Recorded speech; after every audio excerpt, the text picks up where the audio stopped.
ફતેપુરામાં પ્રજાપતિ સમાજ દ્વારા દશામાની શોભાયાત્રા કાઢવામાં આવી। ફતેપુરા પ્રજાપતિ સમાજ દ્વારા 10 દિવસ સુધી દશામાની આરાધના કરીને વ્રતની ઉજવણી કરતા હોય છે। ત્યારે દશામાના વ્રત આજે 10મો દિવસ હોય।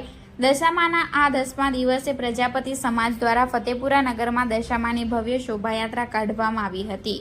દશામાતાના શોભાયાત્રા અંબાજી મંદિરથી શરૂ થઈ પાટલા પ્લોટ વિસ્તારમાં થઈ ઝાલોદ ચોકડી મેઇન બજાર થઈ પોલીસ સ્ટેશન રોડ થઈ અંબાજીના મંદિરે સમાપન કરવામાં આવી હતી।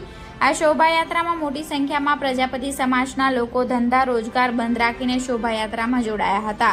દશામાતાની શોભાયાત્રા બેન્ડના તાલે રાસ ગરબાની રમઝટ સાથે ઉત્સાહભેર ફતેપુરા બજારમાં શોભાયાત્રા કાઢવામાં આવી હતી।